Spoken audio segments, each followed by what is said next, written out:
ফের বেলাগাম তৃণমূল নেতা। বিজেপি নেতাদের ছালচামড়া তুলে নেওয়ার হুঁশিয়ারি প্রকাশ্য মঞ্চ থেকে দিচ্ছেন পূর্ব বর্ধমানের তৃণমূল নেতা।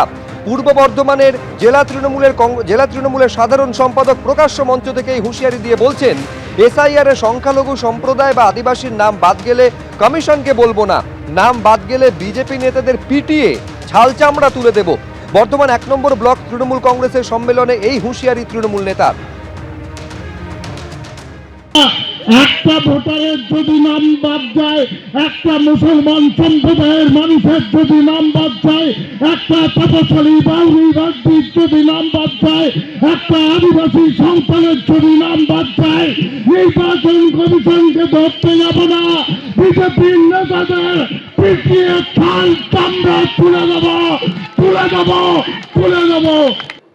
তার এই যে কুৎসিত ভাষায় কথা বলা, এটা মানে তৃণমূলের কাছে অনৈতিক কিছু নয়। যে যত এরকম ভাষায় কথা বলবে, অনুব্রত মণ্ডল পুলিশের মা স্ত্রী তুলিয়ে যেভাবে গালিগালাজ করেছে, তাতে তাদের প্রমোশন হয়। এখন প্রমোশন নেওয়ার চেষ্টা করছে এই সমস্ত কথা বলে। এদিকে এসআইআর নিয়ে ফের আক্রমণ শানিয়েছেন তৃণমূলের সর্বভারতীয় সাধারণ সম্পাদক অভিষেক বন্দ্যোপাধ্যায়। হেনস্থার জন্যই প্রায় 1.5 কোটি মানুষকে নোটিশ ধরিয়েছে বলে অভিযোগ করেছেন তিনি। 1,30,00,000 মানুষকে নোটিশ ধরিয়েছে শুধুমাত্র হেনস্থা করতে বলে অভিযোগ অভিষেক বন্দ্যোপাধ্যায়ের। এই বাংলায় সবচেয়ে কম নাম বাদ গিয়েছে বলেই নোটিশ পাঠাচ্ছে কমিশন। আর ভ্যানিশ কুমারকে কাজে লাগিয়ে নামবাদের চক্রান্ত করছে বিজেপি, অভিযোগ অভিষেক বন্দ্যোপাধ্যায়ের।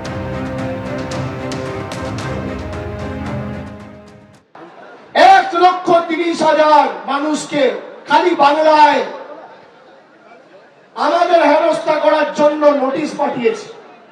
লজ্জা লাগে না? আরো 12টা রাজ্যে এসআইআর হচ্ছে।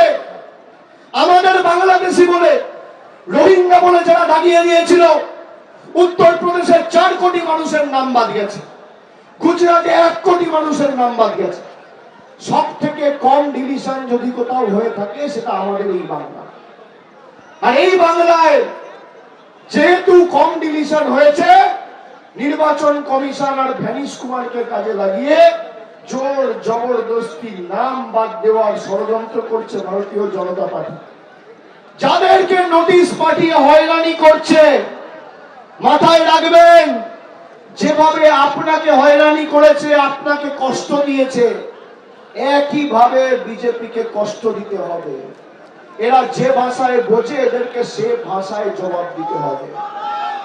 আগামী দিন যখন লাইনে দাঁড়িয়ে ভোট দেবেন, জোড়া ফুলের বোতামটা এমন ভাবে টিপবেন, পদ্ম ফুলের বাবুরা যেন ভোট বাক্স খোলার সময় চোখে সর্ষে ফুল দেখে। এবিপি আনন্দ, এগিয়ে থাকে, এগিয়ে রাখে।